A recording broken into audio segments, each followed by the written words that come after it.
ندیم اور اس کی بیوی بوڑھی ماں پر بہت ظلم کرتے۔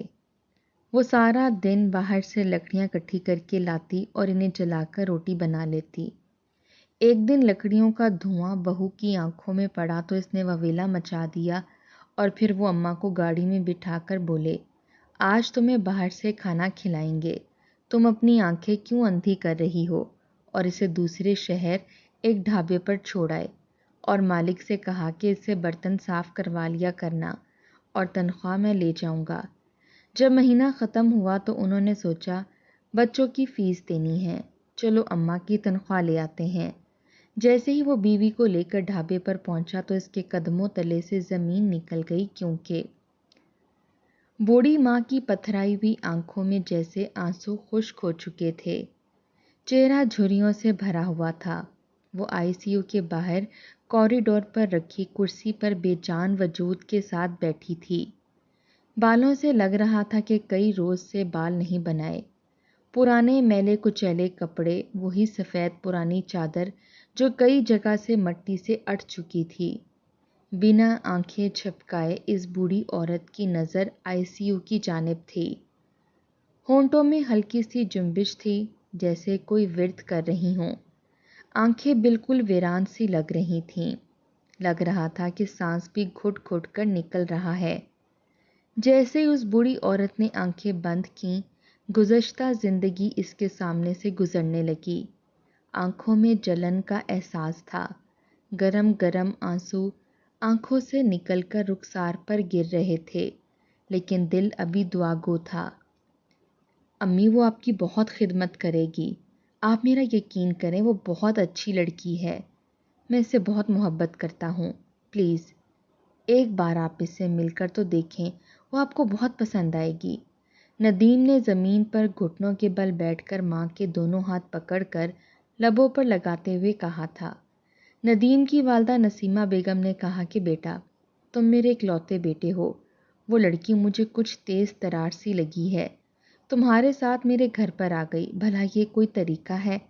محلے والے پتہ ہے کتنی باتیں سنا رہے تھے۔ نسیمہ بیگم نے ندیم کو سمجھانے کی کوشش کی، کہنے لگا آپ کس دور میں رہ رہی ہیں امی، ایسا کچھ نہیں ہوتا، وہ بہت اچھی ہے، کہتی ہے کہ تمہاری ماں کی ساری زندگی خدمت کروں گی۔ امی خدا کے لیے اب رشتہ لے کر چلے نا ان کے گھر پر، وہ اتنی بری نہیں ہے جتنا آپ اسے سمجھ رہی ہیں، اور پھر میں ہوں نا، میں آپ کی خدمت کرواؤں گا اس سے۔ نسیمہ بیگم کہنے لگی، دیکھو بیٹا، مجھے کسی کی خدمت نہیں چاہیے، اب تک گھر کے سارے کام کر رہی ہوں، تمہارے لیے ہر چیز پکاتی ہوں، میں تو یہ چاہتی ہوں کہ گھر میں کوئی جھگڑا فساد نہ ہو، مجھے ان چیزوں سے سخت چڑ ہے، نفرت ہے، میں نہیں چاہتی کہ محلے والے میری بہو کے چلانے چیخنے کی آوازیں سنیں کہ میری عزت پر کوئی حرف آئے، برسوں سے میں نے بس عزت ہی تو کمائی ہے، تم جانتے ہو میری عادت کو۔ ندیم کہنے لگا، آپ کو کوئی شکایت نہیں ہوگی۔ نسیمہ بیگم نے بیٹے کی بات مانی، اس کے ساتھ راشتہ کا رشتہ لینے کے لیے چلی گئیں۔ اس کے گھر والوں کو پہلا اعتراض یہ تھا کہ ہماری بیٹی گاؤں نہیں جائے گی، وہ شہر میں رہنے کی عادی ہے۔ نسیمہ بیگم کہنے لگی، میں اپنا گھر نہیں چھوڑ سکتی، اور اگر آپ لوگ یہ سوچ رہے ہیں کہ میں اپنے بیٹے کا سودا کرنے آئی ہوں اور اسے شہر میں رہنے کی اجازت دوں گی، تو ندیم میرا اکلوتا بیٹا ہے، وہ میرے ساتھ گاؤں میں ہی رہے گا، اسے پڑھنے کا شوق تھا، میں نے اسے تعلیم دلوائی، اور یہ لڑکی اس کی یونیورسٹی کی کلاس فیلو تھی، اور میں حیران اس وقت ہوئی جب یہ ندیم کے ساتھ گاؤں آ گئی، 4 گھنٹے کا سفر کرنے کے بعد۔ کیا آپ لوگوں نے اپنی بچیوں کو اتنی آزادی دے رکھی ہے کہ وہ ایک لڑکے کے ساتھ اس کے گاؤں کے گھر تک پہنچ جائے؟ جب میں نے ندیم کے ساتھ آپ کی بیٹی کو دیکھا تو فوراً سے واپس بھیجا تھا کہ اس لڑکی کو اس کے گھر باحفاظت چھوڑ دو۔ یہ سن کر راشتہ کے گھر والے راشتہ کو غصے سے دیکھنے لگے، کہنے لگے، یہ تو کہہ کر گئی تھی کہ سہیلی کے گھر جا رہی ہے۔ نسیمہ نے کہا، آپ نے دیکھنے کی زحمت بھی نہیں کی کہ بیٹی سہیلی کے گھر کا کہہ کر کہاں جاتی ہے۔ ندیم اپنی ماں کے برابر میں بیٹھا بار بار نسیمہ بیگم کا ہاتھ پکڑ کر دبا رہا تھا۔ نسیمہ بیگم نے اس کا ہاتھ اپنے ہاتھ سے جھٹکا، کہنے لگی، ندیم، میں تمہاری شادی اس لڑکی سے اسی صورت کروں گی جب یہ ہمارے ساتھ گاؤں میں رہنے کے لیے آمادہ ہو جائے۔ میں نہ تو اپنا گھر چھوڑوں گی نہ اپنا بیٹا۔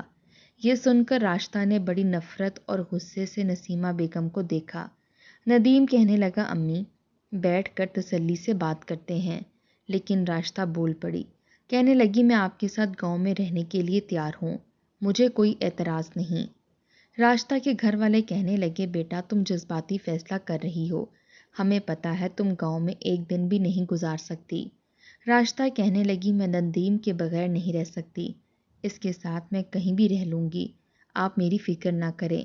یہ سن کر ندیم بڑا خوش ہوا، رشتہ پکا ہو چکا تھا، ٹھیک 1 مہینے بعد شادی تھی۔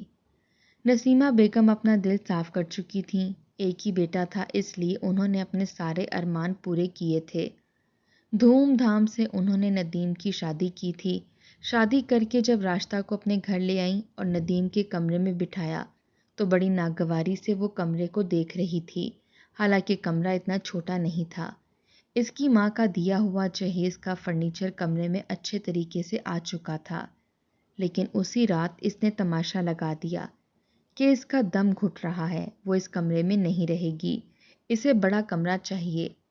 رات کو جب ہر سو سناٹا تھا تو راشدہ کی آواز گونج رہی تھی کہ مجھے اس گھٹن زدہ کمرے میں رکھو گے، تم جانتے ہو کہ مجھے چھوٹے چھوٹے کمروں سے کتنی گھٹن ہوتی ہے۔ حالانکہ خود وہ شہر میں ایک فلیٹ میں رہتی تھی اور اس کے کمرے اس کمرے سے بھی چھوٹے تھے جہاں اس نے زندگی گزاری تھی، لیکن جانتی تھی کہ ندیم اس سے محبت کرتا ہے، اس لیے اس کے نخرے بھی اٹھائے گا۔ نسیمہ بیگم کا کمرہ کافی بڑا اور کشادہ تھا۔ ندیم رات کے 2 بجے اپنی ماں کا دروازہ کھٹکھٹانے لگا۔ وہ آدھی نیند میں تھی، اٹھ کر جب انہوں نے دروازہ کھولا تو کہنے لگی کہ کیا بات ہے، یہ تمہاری بیوی کی آوازیں اتنی اونچی کیوں آ رہی ہیں؟ میں نے تم سے پہلے بھی کہا تھا کہ اسے سمجھا دینا کہ اسے اس گھر میں کیسے رہنا ہے۔ وہ کہنے لگا بس بھی کر دیں اماں، ایک تو بیچاری شہر سے گاؤں آئی ہے اور آپ ہیں کہ رات کو ہی شروع ہو گئی ہیں، اسے اس کمرے میں نیند نہیں آ رہی، ایسا کریں کہ آپ صحن میں سو جائیں، میں راشدہ کے ساتھ آپ کے کمرے میں سو جاتا ہوں، صبح اٹھ کر سارا فرنیچر میں اسی کمرے میں رکھ دوں گا، یہ کمرہ کچھ بڑا ہے۔ نسیمہ بیگم کہنے لگی کیا مطلب ہے تمہارا، اب تم ماں کو کمرے سے باہر نکالو گے؟ کہنے لگا کیوں بات کا بتنگڑ بنا رہی ہیں، ایک رات کی تو بات ہے۔ نسیمہ بیگم کہنے لگی میں اپنا کمرہ کیوں دوں، تمہارے باپ کی یادیں ہیں اس کمرے میں۔ وہ کہنے لگا ایسی دقیانوسی باتیں کی میرے نزدیک کوئی اہمیت نہیں، ابا کو آپ میرے کمرے میں بھی بیٹھ کر یاد کر سکتی ہیں۔ اس نے اگلی بات نہیں سنی تھی۔ نسیمہ بیگم کا ہاتھ پکڑ کر انہیں کمرے سے باہر صحن میں لے گیا، وہاں چارپائی بچھائی اور تکیہ رکھ دیا، کہنے لگا یہاں لیٹ جائیں۔ وہ تو ندیم کا پل میں بدلا ہوا رویہ دیکھ کر حیران ہوئی تھیں۔ راشدہ شادی کی رات نسیمہ بیگم کے کمرے میں سوئی تھی، آتے ہی اس نے نسیمہ بیگم کو بتا دیا تھا کہ وہ کیا چیز ہے۔ اگلے روز صبح صبح نسیمہ بیگم اٹھ کر گئیں، ناشتہ بنایا، پھر ندیم کو بلانے لگیں کہ اٹھ کے ناشتہ کر لو، کچھ ہی دیر میں گاؤں کی خواتین آ جائیں گی دلہن کو دیکھنے کے لیے، اسے کہو اٹھ کر باہر آ جائے۔ لیکن نہ تو ندیم کی اندر سے کوئی آواز آئی اور نہ ہی راشدہ کی۔ کچھ ہی دیر میں گاؤں کی خواتین اکٹھی ہونے لگیں اور باتیں کرنے لگیں کہ ہائے ہائے، کہا بھی تھا تم سے کہ شہر کی لڑکی نہ لاؤ، دیکھو تو دن چڑھایا، صبح کے 10 بج گئے ہیں اور یہ ہے کہ کمرے کا دروازہ کھولنے کا نام ہی نہیں لے رہی۔ نسیمہ بیگم تو جی بھر کر شرمندہ ہوئی تھیں، کئی بار پڑوسنوں کے سامنے بھی دروازے پر دستک دی، لیکن وہ لوگ تو یوں تھے جیسے سن ہی نہیں رہے۔ دوپہر کے 1:30-2 بجے کمرے کا دروازہ کھلا تھا، جب ساری پڑوسنیں نسیمہ بیگم کو باتیں سنا کر جا چکی تھیں۔ وہ دوپہر کے کھانے کی تیاری کر رہی تھی۔ ندیم کہنے لگا کیا ہو گیا تھا آپ کو، پتہ بھی ہے کہ شادی کی رات ہے، دیر سویر ہو ہی جاتی ہے، آپ ہیں کہ دروازہ پیٹنا شروع کر دیا، ہم نے گاؤں والی خواتین کا ٹھیکہ تو نہیں اٹھا رکھا۔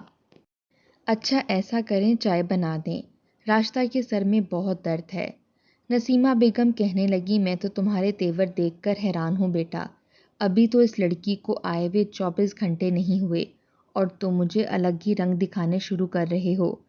گاؤں میں میری بڑی عزت ہے اور یہ بات میں تمہیں پہلے بھی کہہ چکی تھی۔ وہ کہنے لگا ہر وقت مجھے گاؤں والوں کی باتیں مت سنایا کریں، چائے بنا کر دینی ہے یا میں خود بنا کر راشتہ کو پلا دوں؟ بیچاری کے سر میں بہت درد ہے، اتنا دروازہ پیٹا ہے آپ نے، ذرا بھی احساس نہیں ہے آپ کو۔ نسیمہ بیگم جذب بذب ہو کر رہ گئیں۔ چائے بنا کر دی۔ ندیم ناشتہ اور چائے کے دونوں کپ ٹرے میں رکھ کر راشتہ کے لیے کمرے میں لے گیا۔ پھر دروازہ بند ہو چکا تھا۔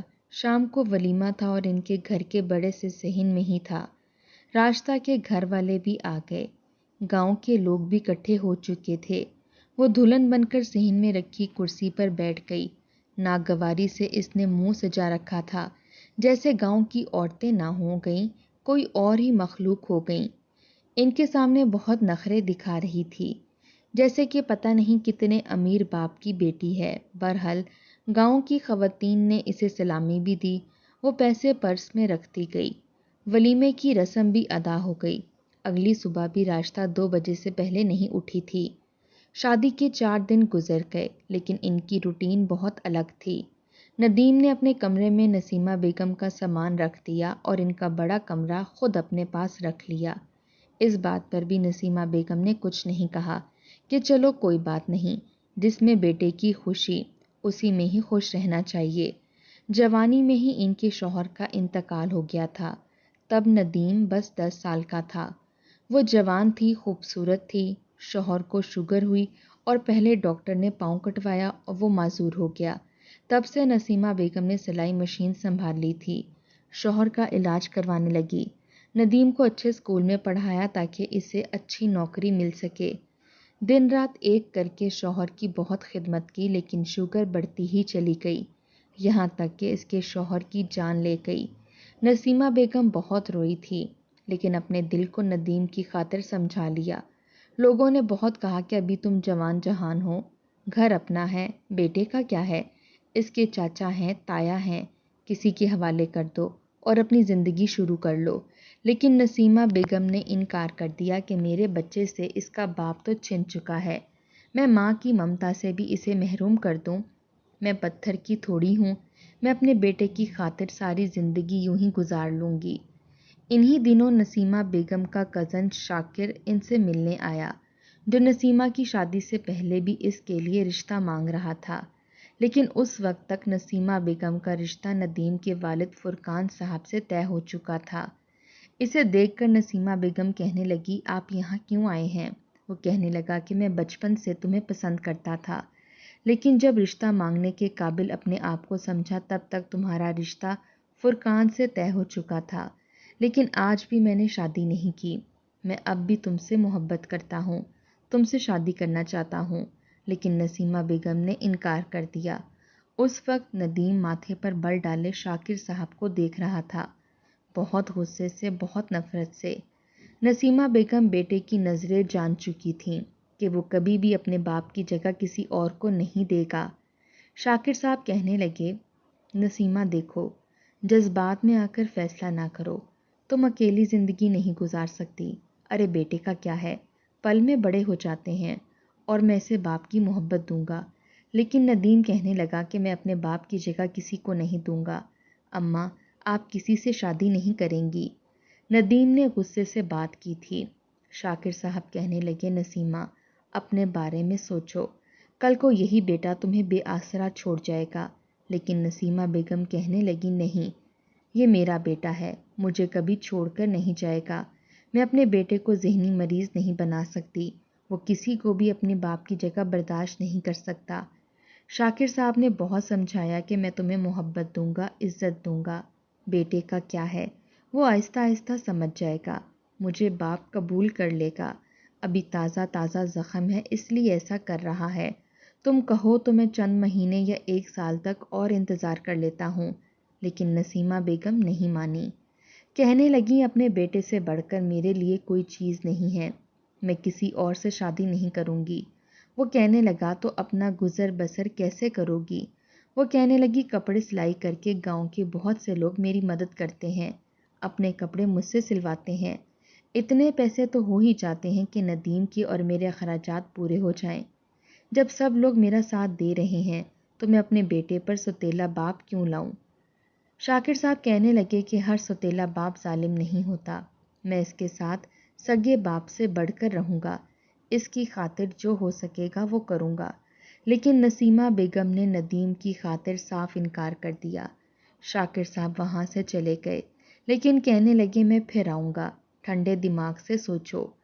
اگلے روز کئی پڑوس خواتین نسیمہ کے گھر آ گئیں۔ وہ تب بھی کپڑے سی رہی تھی، رات دیر تک کپڑے سیتی رہتی تھی۔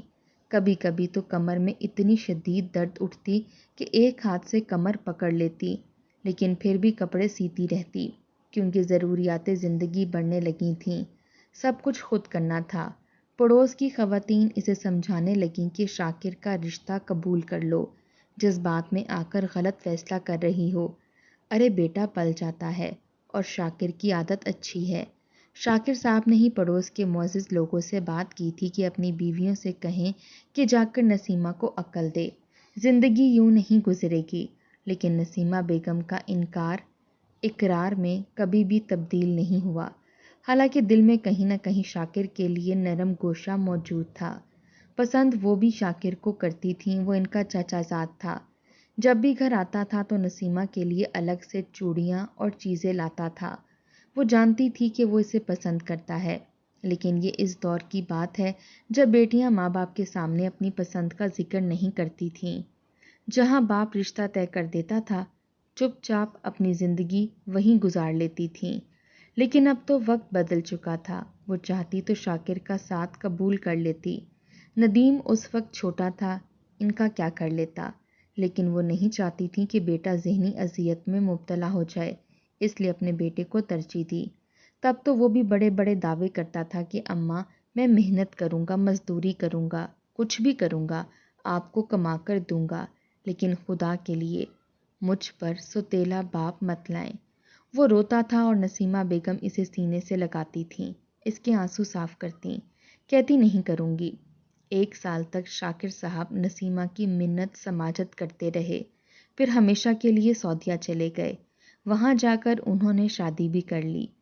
نسیمہ کی اب ساری خوشیاں ندیم کے ارد گرد گھومتی تھیں۔ کپڑے سی کر وہ اپنے بیٹے کی ساری خواہشات کو پورا کرتیں، اور وہ حق سمجھ کر ہر خواہش کو لوٹتا چلا گیا۔ جب کالج اور یونیورسٹی کے اخراجات بڑھے تو نسیمہ نے شوہر کے کھیتوں کی زمینیں بھی بیچ دیں، جہاں سے سال بھر کے گندم انہیں مل جایا کرتی تھی۔ زمینیں ٹھیکے پر دے رکھی تھیں، لیکن ٹھیکیدار صرف سال بھر کی گندم پر ہی آمادہ ہوا تھا۔ وہ زمینیں بیچ کر سارے پیسے ندیم کو دے دیے کہ اپنی پڑھائی کرو، افسر لگ جاؤ، لیکن یاد رکھنا میں یہ گھر نہیں چھوڑوں گی، اس لیے گاؤں کے قریب جو شہر پڑتا ہے نوکری وہیں کرنا۔ ندیم نے بھی اس وقت ہاں میں ہاں ملائی تھی، نوکری کی، اور گاؤں سے 4 گھنٹے کی مسافت پر شہر میں ہی نوکری کی تھی۔ زیادہ دور نہیں جاتا، لیکن روز روز آنا جانا مشکل تھا، اس لیے ہفتے کی شام کو آ جاتا تھا۔ اتوار ماں کے پاس رہتا، پیر کی صبح سویرے سویرے منہ اندھیرے نکل جاتا۔ جب ماں کے پاس آتا تو اس کی خوشی کی کوئی انتہا نہیں ہوتی تھی۔ بیٹے کی پسند کی چیزیں بناتی، پورا ہفتہ اس کا انتظار کرتی تھیں۔ محلے کی خواتین بہت اچھی تھیں، نسیمہ بیگم کے گھر ان کا آنا جانا لگا رہتا تھا، اس لیے ان کا دل بھی لگا رہتا۔ انہیں پڑوس کی اپنی سہیلی کی بیٹی رخسانہ پسند تھی، بھلی لڑکی تھی، آ کر نسیمہ کے کئی کام بھی کر جایا کرتی تھی۔ اس کے سر پر تیل لگا دیتی، کنگھا کر دیتی، کبھی کندھے دبا دیتی، لیکن نسیمہ نے تو ابھی اپنے دل کی خواہش بتائی بھی نہیں تھی کہ ایک بار ندیم ایک غیر فیشنیبل لڑکی کو گاؤں لے آیا۔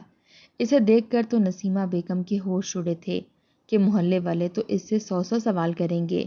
کھڑے پاؤں انہوں نے ندیم کو ڈانٹا اور کہا کہ اس لڑکی کو اس کے گھر بحفاظت چھوڑ کر آؤ، شرم نہیں آتی تمہیں؟ غیر لڑکیوں کو گاؤں لے کر آ گئے، اس کے گھر والے پریشان ہوں گے۔ ندیم اسے چھوڑ کر جب واپس آیا اور اس نے کہا کہ اسے وہ لڑکی پسند ہے تو نسیمہ بیگم کے ہوش اڑے تھے، کہنے لگی شہر کی لڑکی ہے، منہ اٹھا کے تمہارے ساتھ آ گئی، یہ کیا گاؤں میں زندگی گزارے گی؟ لیکن ندیم کی ضد کے آگے انہوں نے اب تک ہار مانی تھی، اب تک بیٹے کو اہمیت دی تھی، اس لیے اب بھی بیٹے کو ہی دے رہی تھیں، اور بیٹا تو بیوی کے آتے ہی جورو کا غلام ہو گیا تھا، بھول گیا تھا کہ ماں نے کیا کیا قربانیاں دی ہیں۔ جب ماں جوان تھی اس کی زندگی میں بھی کوئی شخص شامل ہو سکتا تھا تو وہ روتا تھا، گڑ گڑاتا تھا کہ ماں میرے ساتھ زیادتی نہ کرنا، میرے سر پر ستیلا باپ نہ لانا۔ ماں نے تو بیٹے کو سینے سے لگا لیا تھا، لیکن آج جب اسے چاہیے تھا کہ اپنی بیوی کو اپنی ماں کی اہمیت بتاتا تو وہ ماں کو اپنی بیوی کی اہمیت بتانے کی کوشش کر رہا تھا۔ نسیمہ بیگم اپنے آپ کو بالکل چپ کر چکی تھیں۔ پہلے پہل تو راستہ 2 بجے اٹھ کر ناشتہ کرتی، اس کے بعد اپنے کمرے میں چلی جاتی۔ شام کو کمرے سے نکلتی، تھوڑا بہت کھانا بنا کر اپنے لیے روٹی بناتی اور اپنے حصے کا کھانا لے کر چلی جاتی۔ نسیمہ بیگم نے جب دیکھا کہ کچن میں صرف سالن رکھا ہے، روٹی تک نہیں ہے، تو چپ چاپ ٹھنڈی آب بھری اور روٹی پکائی صحن میں رکھی چارپائی پر رکھ کر کھانا کھا ہی رہی تھی کہ بے اختیار آنکھوں سے آنسو بہے تھے۔ بیٹے کی شادی اس لیے کی تھی تاکہ گھر میں رونق لگ جائے، لیکن بہو نے تو 1.5 انچ کی الگ سے مسجد بنا لی تھی۔ وہ نہ تو نسیمہ سے بات کرتی تھی نہ بیٹھتی تھی، ہر وقت فون پر اپنی ماں بہنوں سے اور اپنی سہیلیوں سے باتیں کرتی رہتی تھی۔ وہ روٹی کھا رہی تھی جب کھلے دروازے سے اس کی پڑوسن اندر آئی۔ اسے یوں روتا دیکھ کر کہنے لگی، کیا ہو گیا؟ رو کیوں رہی ہو؟ نسیمہ نے فوراً سے آنسو صاف کیے کہنے لگی، کچھ نہیں، بس ایسے ہی اپنے شوہر کی یاد آ گئی تھی۔ میاں بیوی کا ساتھ اگر بڑھاپے تک رہے تو اچھا ہوتا ہے۔ ایک دوسرے سے کہنے کے لیے دکھ سکھ کی کئی باتیں ہوتی ہیں، کئی یادیں ہوتی ہیں جنہیں وہ بڑھاپے میں یاد کر کے وقت گزار لیتے ہیں، ورنہ ایک بھی اگر چلا جائے تو دوسرا تنہا رہ جاتا ہے۔ تنہائی بہت بڑا عذاب ہے، بہت اذیت ناک ہے۔ نسیمہ بیگم کی پڑوسن کہنے لگی، اسی وقت کے لیے تمہیں سمجھایا تھا کہ شاکر کا رشتہ مت ٹھکراؤ، ارے آج وہ ہوتا تو تم بھی اپنے دل کی باتیں کسی سے کر لیتی۔ وہ کہنے لگی، میرا یہ مطلب نہیں تھا۔ ندیم اسی وقت گھر آیا تھا، 3-4 دن وہ شہر میں ہی رہا تھا۔ آج ہفتے کی رات تھی۔ ماں کی باتیں سن کر اس کے تو جیسے تن بدن میں آگ لگی کہ اس کی ماں شاید اپنے پرانے عاشق کو رو رہی ہے۔ غلط سوچ اس کے دماغ میں گردش کرنے لگی۔ بجائے اس کے کہ اپنی ماں کو وقت دیتا، سلام تک نہیں کیا اور ماتھے پر بل ڈالے، سیدھا اپنے کمرے میں چلا گیا۔ اسے دیکھ کر راستہ خوشی سے اس سے ملی۔ اس نے کہا کہ اس میں دھونے والے کپڑے ہیں، وہ دھو دینا۔ کہنے لگی، ہاں میں دھو دوں گی، تم فکر نہ کرو۔ کہنے لگی، تمہارے لیے کھانا لاؤں؟ وہ کہنے لگا، ہاں کھانا لے کر آؤ، بہت بھوک لگی ہے۔ کہنے لگی، کھانا کھانے کے بعد گھر نہیں رکیں گے، ایسے ہی تم مجھے کہیں لے جاؤ، ویسے بھی پورا ہفتہ تمہارا انتظار کر کے ہی تو گزارنا ہوتا ہے۔ وہ کہنے لگا، ہاں ہاں لے جاؤں گا۔ نسیمہ تو ندیم کو دیکھ کر حیران رہ گئی، نہ اس کے پاس آیا، نہ سلام کیا، نہ سر پر پیار لیا، سیدھا اپنے کمرے میں چلا گیا۔ کمرے میں وہ ایسا گیا کہ واپس نہیں آیا تھا۔ رات کا کھانا کھا کے ہنسنے اور باتیں کرنے کی آوازیں نسیمہ کو آ رہی تھیں۔ پھر دونوں تیار شیار ہو کر باہر نکل گئے۔ رات کے 10-11 بجے آئے تھے، تب بھی نسیمہ بیگم چارپائی پر بیٹھی ندیم کو ہی دیکھ رہی تھیں کہ شاید اسے اپنی غلطی کا احساس ہو جائے۔ لیکن جیسے ہی وہ کمرے میں جانے لگا، نسیمہ کہنے لگی، بیٹا مجھ سے سلام بھی نہیں کرو گے؟ ایسا بھی میں نے تمہیں کیا کہہ دیا ہے؟ وہ کہنے لگا، آ جاتا ہوں، ایک تو تھکے ہوئے آؤ اور یہاں پر آ کر سلام کرو، بیٹھ کر باتیں کرو، اپنی تو کوئی زندگی ہی نہیں ہے۔ بڑی بیزاری سے اس نے ماں کو جواب دیا تھا، پھر اپنے کمرے میں چلا گیا۔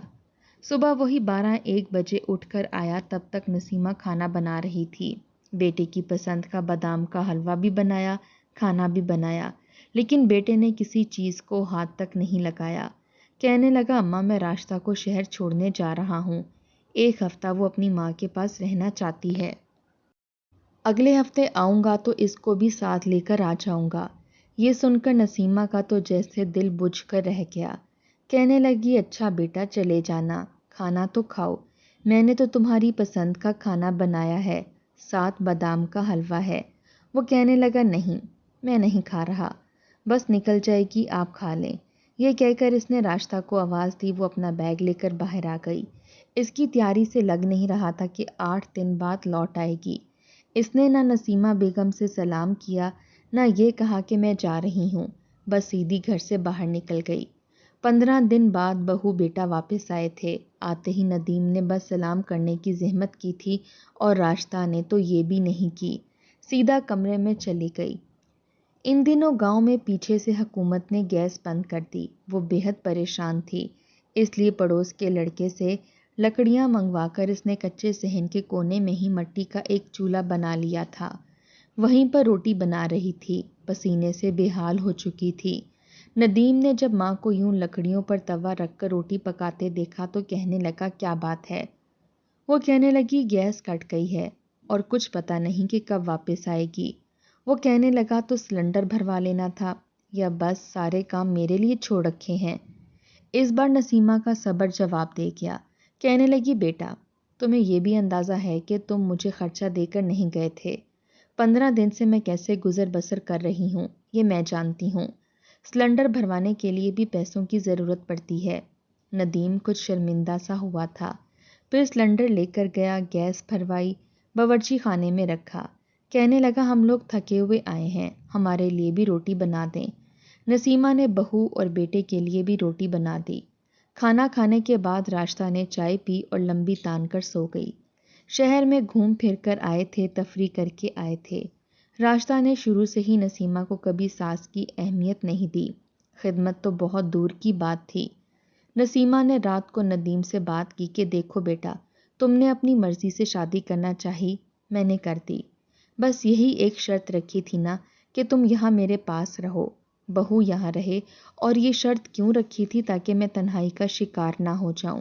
لیکن تمہاری بیوی مجھ سے بات تک نہیں کرتی، اس کے گھر میں ہوتے ہوئے بھی مجھے لگتا ہے کہ میں تنہا ہوں۔ وہ کہنے لگا بس بھی کر دیں اماں، آپ کو کس تنہائی کا عذاب برداشت کرنا پڑ رہا ہے میں اچھے طریقے سے جان چکا ہوں۔ ابھی تک آپ کے دل میں اپنے پرانے عاشق کا خیال ہے، باتیں سن لی تھی میں نے اس دن۔ نسیمہ بیگم نے جب ندیم کے منہ سے یہ بات سنی تو ایک زوردار تھپڑ اس کے منہ پر مارا۔ کہنے لگی شرم نہیں آتی اپنی ماں سے اس طرح کی بات کرتے ہوئے؟ اس بار نسیمہ کا لہجہ بلند تھا۔ ندیم بھی چلا کر بولا ماں کو جب شرم نہیں آتی تو میں کیوں شرم کروں؟ ابھی تک آپ اس شاکر کو بھول نہیں پائیں۔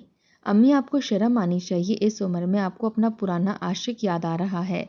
کبھی کبھی تو مجھے لگتا ہے شاید میرے باپ کو جان سے مارنے کے پیچھے بھی آپ کا ہاتھ ہے۔ ندیم کی بات سن کر نسیمہ کو بے تحاشا غصہ آیا تھا۔ کہنے لگی اپنی شکل گم کر لو، تمہیں شرم نہیں آتی؟ کیا تم اندھے تھے؟ 10 سال تو تمہاری عمر بھی تھی جب تمہارے باپ کو شوگر ہوئی تھی۔ شوگر کا علاج اتنا عام نہیں تھا، اور ہمارے گاؤں میں تو تھا ہی نہیں۔ کیا کچھ نہیں کیا میں نے تمہارے باپ کے لیے؟ شہر لے کر جاتی رہی، دوائیاں لاتی رہی، رات بھر جا کر کپڑے سیتی رہی، کبھی تمہیں کچھ نہیں کہا، کبھی تمہاری ضروریات کے لیے تمہیں تنگی برداشت نہیں کرنی پڑی۔ تمہاری خاطر میں نے دوسرا گھر نہیں بسایا کہ کہیں تم مجھ سے باغی نہ ہو جاؤ، اور آج تم مجھے یہ سب کچھ کہہ رہے ہو؟ کاش کہ تمہارے باپ کے ساتھ میں بھی مر جاتی، تمہارے منہ سے یہ تو نہ سننا پڑتا۔ آج کے بعد مجھے اپنی شکل بھی مت دکھانا۔ محبت تو تم نے بھی کی ہے، محبت کی شادی تو تم بھی کر چکی ہو، اور پھر مجھ سے یہ کس منہ سے کہہ رہے ہو؟ نسیمہ بیگم تو جیسے آج پھٹ پڑی تھیں، بیٹا تو جیسے سارے لحاظ ہی بھول گیا تھا، کمرے میں چلا گیا۔ کچھ دن بعد پتہ چلا کہ اس کی بیوی حاملہ ہو چکی ہے۔ آ کر پھر ماں سے معافی مانگی کہ میں نے غلط فہمی کی بنیاد پر یہ سب کچھ کہہ دیا، اب آپ اپنا دل صاف کر لیں۔ نسیمہ بیگم ماں تھیں، اسی لیے بچے کو سینے سے لگا لیا، رونے لگیں۔ ندیم نے ان کے آنسو صاف کیے، ساتھ ہی دوسرا سندیسہ یہ بھی سنا دیا کہ راشدہ کی طبیعت ٹھیک نہیں ہے، ڈاکٹر نے کہا ہے کہ زیادہ کام نہ کرے، اس لیے 9 ماہ تک ساری ذمہ داری آپ ہی نے سنبھالنی ہے۔ ظاہری سی بات ہے پوتا پوتی بھی تو آپ ہی کے ہوں گے نا، آپ کا بھی دل لگ جائے گا۔ نسیمہ بیگم سب کچھ بھلا کر بہو کی خدمت گزاری میں لگ گئیں۔ 9 مہینے بعد پوتا پیدا ہوا تو نسیمہ بیگم کی خوشی کی کوئی انتہا نہیں تھی۔ انہیں لگا کہ انہیں کھلونا مل گیا ہے، اب ان کا دل لگا رہے گا۔ شروع میں تو راشدہ نے بھی اپنا رویہ کچھ بہتر کر لیا تھا، چھوٹے بچے کو نسیمہ بیگم ہی سنبھال رہی تھیں۔ جیسے ہی بیٹا 2 سال کا ہوا، چلنے پھرنے لگا تو راشدہ کا رویہ دوبارہ سے بدل گیا۔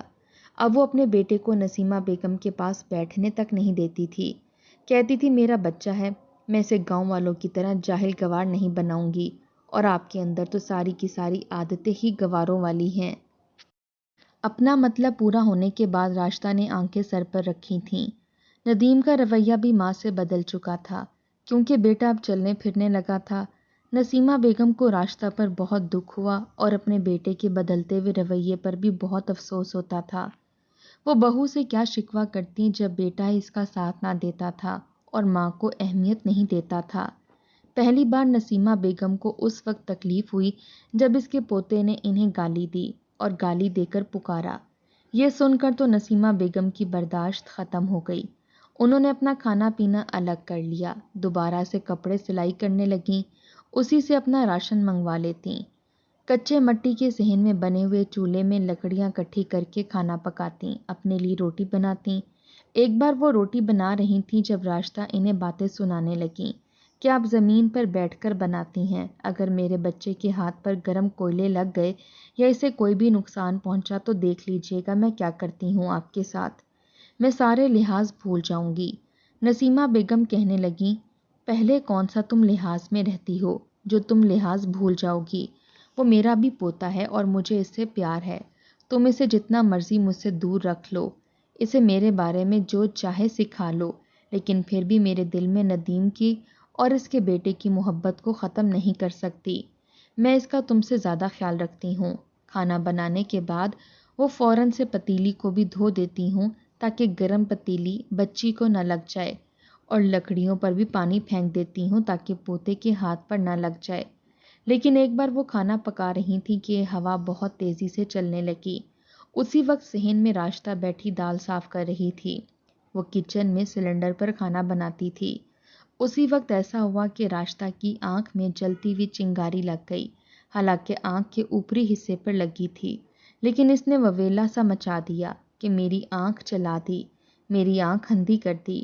ٹھنڈ پڑ گئی اب آپ کے کلیجے میں، اب تو آپ کو سکون مل گیا ہوگا، آپ تو یہی چاہتی تھی کہ میں اندھی ہو جاؤں، ہائے ہائے میری آنکھ جلا دی۔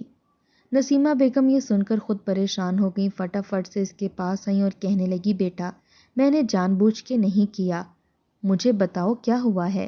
لیکن اس نے تو اتنا وویلا مچایا کہ محلے کی کئی خواتین اکٹھی ہو گئیں، رونا دھونا مچا دیا، فون کر کے شہر سے ندیم کو بھی بلوا لیا۔ وہ گھر آیا تو اس نے ایک اور شور شرابہ شروع کر لیا، فٹافٹ سے راشدہ کو لے کر گیا، لیکن ڈاکٹر نے کہا کہ آنکھ کے اوپر چنگاری لگی ہے، آنکھ بالکل محفوظ ہے۔ گھر آ کر راشدہ سیدھا کمرے میں جا کر بیٹھ گئی، رونا دھونا مچا لیا کہ میری آنکھ میں بہت جلن ہے۔ ندیم بھی ماں پر چیخنے چلانے لگا، اب تو جیسے روز کا تماشا سا لگ گیا تھا، آئے روز نسیمہ کو کسی نہ کسی بات پر الزام لگاتی اور تماشا لگا کر بیٹھ جاتی۔ مقصد یہ تھا کہ کسی نہ کسی طریقے سے ندیم اپنی ماں کو باہر نکالے۔ 2 سال کا عرصہ گزر گیا، بیٹا انگلش میڈیم اسکول میں پڑھنے لگا تھا۔ ندیم نے گاڑی بھی خرید لی تھی، اب تو وہ کئی بار ہفتے میں گاؤں کا چکر بھی لگا لیتا تھا، اور پکے روڈ بھی بن چکے تھے، اس لیے شہر اور گاؤں کا راستہ آسان ہو گیا تھا۔ جو راستہ پہلے 4 گھنٹوں میں طے ہوتا تھا اب 2 گھنٹوں میں ہو جاتا تھا، اس لیے کبھی کبھی تو وہ روز ہی شہر سے گاؤں واپس آ جاتا۔ جب سے گاڑی لی تھی ایک بار بھی نسیمہ بیگم کو گاڑی میں نہیں بٹھایا تھا، بس اپنی بیوی بچوں کو لے کر جایا کرتا تھا۔ ندیم نے اپنے بیٹے کو گاؤں کے انگلش میڈیم اسکول میں ڈالا تھا، جہاں بڑے بڑے چودھری نمبردار اور جاگیردار کے بچے پڑھتے تھے۔ راشدہ نے ندیم کے کان بھرنے شروع کر دیے اور وہ اس کی مانتا بھی بہت تھا۔ کہنے لگی کہ اپنی ماں کو کہو کہ ہم گھر پکا کروانا چاہتے ہیں، لیکن نسیمہ نے منع کر دیا۔ کہنے لگی جب تک میں زندہ ہوں تمہارے باپ کا تعمیر کردہ گھر ایسا ہی رہے گا، مجھے اس کچے صحن میں سکون ملتا ہے۔ راشدہ کہنے لگی یہ چاہتی ہیں کہ میری ایک آنکھ اندھی ہونے سے بچ گئی ہے لیکن اب دونوں اندھی ہو جائیں، تمہاری ماں میری دشمن ہے ندیم۔ پھر کہنے لگی ایسا کرو کہ اسے کسی ڈھابے پر چھوڑ آتے ہیں، جب سال بھر وہاں رہے گی تو عقل ٹھکانے آ جائے گی۔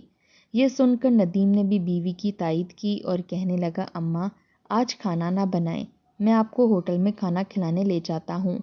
نسیمہ کو تو یقین نہیں آ رہا تھا کہ اس کا بیٹا اس سے یہ بات کہہ رہا ہے، ورنہ تو کبھی خیال نہیں آیا، لیکن پھر بھی وہ دل صاف کر کے بیٹے بہو اور پوتے کے ساتھ چلی گئیں۔ ندیم اسے گاؤں سے باہر ایک ڈھابے پر لے گیا اور وہاں جا کر بٹھا دیا۔ ڈھابے والے سے کہنے لگا کہ ان سے برتن دھلوا لیا کرنا، یہ ایک لاوارث عورت ہے، اور کھانا دے دیا کرنا۔ یہ کہہ کر نسیمہ سے کہنے لگا، میں نے کھانا منگوایا ہے، آپ بیٹھیں، ہم بس ابھی 10 منٹ میں آتے ہیں۔ اپنے بیوی بچوں کو لے کر وہ واپس گاؤں چلا گیا، اپنا پکا گھر بنوانا شروع کر دیا۔ ان دنوں اس کی بیوی ایک چھوٹے سے کرائے کے مکان میں رہ رہی تھی، چاہتی تھی کہ گاؤں کا بڑا سارا گھر پکا کروا لیں اور ڈبل سٹوری بنوا لیں، شہر جیسی ساری سہولیات اس گھر میں لگوائیں، کیونکہ ندیم کا کام کافی اچھا تھا، لیکن ساری جمع پونجی گھر پر لگ گئی۔ ایک پورشن تیار ہو چکا تھا، تبھی راشدہ نے کہا کہ بیٹے کی اسکول کی فیس کے پیسے ختم ہو گئے ہیں، ایسا کرو جہاں تمہاری ماں کام کرتی ہے وہاں سے ان کی تنخواہ لے آؤ۔ بھلا انہوں نے پیسے کیا کرنا ہے؟ ندیم کہنے لگا، یہ بھی ٹھیک ہے، ہاتھ تھوڑا سیدھا ہوگا تو پھر نہیں لاؤں گا، اب تو کافی تنگی ہو گئی ہے۔ جیسے ہی وہ ڈھابے پر گیا تو اس کے ہوش اڑ گئے، کیونکہ اس کی ماں وہاں نہیں تھی۔ اس نے پوچھا کہ میں جس عورت کو رکھوا کر گیا تھا وہ کہاں گئی؟ وہ کہنے لگے کہ وہ عورت تو یہاں کام کرتی تھی اور بہت روتی تھی۔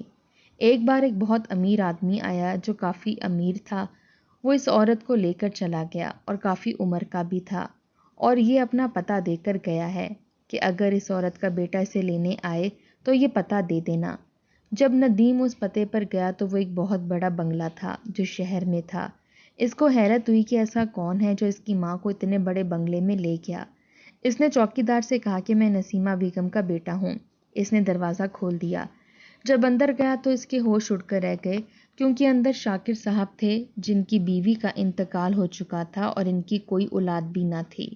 انہوں نے نسیمہ سے نکاح کر لیا تھا، اسے سہارا دیا۔ پھر ندیم سے کہنے لگے کہ میں جانتا تھا کہ بیٹے بیویوں کے آتے ہی خود غرض ہو جاتے ہیں۔ یہی بات تمہاری ماں کو برسوں پہلے سمجھانے کی کوشش کی تھی، لیکن اسے تم سے محبت تھی، اسے لگتا تھا کہ بیٹا کبھی بھی میرے ساتھ ایسا سلوک نہیں کرے گا۔ تمہیں تو شرم سے مر جانا چاہیے، تم نے اپنی ماں کو ایک ڈھابے پر ملازمت کے لیے رکھ دیا۔ مجھے افسوس ہے کہ تم جیسی اولاد پر، اللہ کا شکر ہے کہ ایسی اولاد کی بجائے اللہ نے مجھے بے اولاد رکھا ہے۔ میں تمہیں بلا رہا تھا اس لیے کہ تمہیں دکھا سکوں کہ جس کا کوئی نہیں ہوتا اس کا اللہ ہوتا ہے، وہ اس کے لیے کوئی نہ کوئی سبب بنا دیتا ہے۔ اب تم نے دیکھ لیا اپنی ماں کو کہ وہ کس حال میں ہے، اور تم نے اس کو کس حال میں رکھا تھا۔ ندیم ہاتھ جوڑ کر نسیمہ بیگم سے معافی مانگنے لگا، لیکن انہوں نے کہا کہ یہاں سے چلے جاؤ، میں نے تمہیں کئی بار معاف کر لیا ہے لیکن اب نہیں کر سکتی۔ ندیم واپس چلا گیا، لیکن اس کا کاروبار برباد ہو گیا تھا اور اس پر اس کا بیٹا ایسا بیمار ہوا کہ ICU میں داخل ہو گیا۔ پچھلے 10 دن سے نسیمہ بیگم ہاسپٹل میں تھیں، پوتے کی زندگی کی دعا مانگ رہی تھیں، آنکھوں سے آنسو بہہ رہے تھے، دل میں اب بھی کہیں ندیم اور اس کے بیٹے کی محبت باقی تھی۔ کپڑے میلے ہو چکے تھے لیکن پھر بھی کہہ رہی تھی جب تک پوتا ٹھیک نہیں ہو جاتا وہ واپس گھر نہیں جائیں گی۔ اللہ نے ان کے پوتے کو ٹھیک کر دیا، تبھی وہ اسے پیار کر کے چوم کے سینے سے لگا کر واپس جانے لگیں تو ندیم ان کے پیروں کو ہاتھ لگا کر رونے لگا کہ امی مجھے معاف کر دیں، مجھ سے بہت بڑی غلطی ہو گئی۔ آپ بتائیں کیا ایسی اولاد کو معاف کر دینا چاہیے؟